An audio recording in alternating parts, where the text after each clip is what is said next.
बुरखा पहन कर हया मेरी आंखों में नहीं तो बुरखा मुझे बचा लेगा। अगर हया नहीं है मस्जिद जाते हो, हया नहीं है, जूतियां पीछे से गायब। बात सुनो, वो क्या है, वो हया नहीं है। वो लामा इकबाल, अल्लाह के घर से चोरी हो रही है, हया बाल डेड है, बाल डेड है। देखो मैं एक बड़े खूबसूरत लिबास में कैमरा मैन दिखाए खड़ी हूँ, मुझे हक है सजने संवरने का, अच्छे कपड़े पहनने का, मेरी तालीम है। किसके सामने छोड़ दो, खामन के सामने छोड़। Wake up to reality. बड़ी उम्र की औरतें जिनको निकाह की तवक्को नहीं रही और वो जायद कपड़े उतारकर सर नंगा कर लिया करें तो उन पर कुछ गुनाह नहीं, बशर्ते कि अपनी जीनत की चीजें न जाहिर करें, और अगर इससे भी बचें तो ये उनके। मोमिन मर्दों से कह दो कि अपनी नजरें नीची रखा करें और अपनी शर्मगाहों की हिफाजत किया करें, ये उनके लिए बड़ी पाकीज़गी की बात है, और जो काम ये करते हैं अल्लाह उनसे खबरदार है।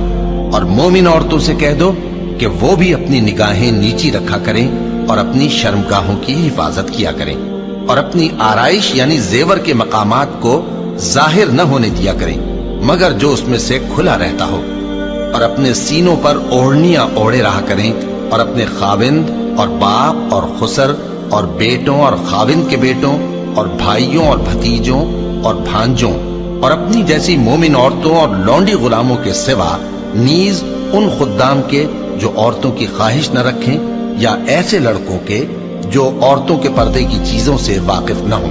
गरज इन लोगों के सिवा किसी पर अपनी जीनत और सिंगार के मकामात को जाहिर न होने दें, और अपने पांव ऐसे तौर से जमीन पर न मारे कि झंकार कानों में पहुंचे और उनका पोशीदा जेवर मालूम हो जाए। और मोमिनो सब अल्लाह के आगे तौबा करो ताकि फलाह पाओ, और अपनी कौम की बेवा औरतों के निकाह कर दिया करो, और अपने गुलामों और लौंडियों के भी जो नेक हों निकाह कर दिया करो।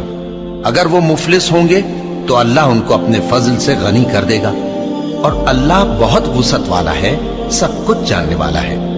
और जिनको ब्याह का मकदूर न हो वो पाक दामनी को इख्तियार किए रहें यहां तक कि अल्लाह उनको अपने फजल से गनी कर दे। और जो गुलाम तुमसे मुकातबत यानी माल देकर परवाने आजादी की तहरीर चाहें, अगर तुम उनमें सलाहियत और नेकी पाओ तो उनसे मुकातबत कर लो, और अल्लाह ने जो माल तुमको बख्शा है उसमें से उनको भी दो।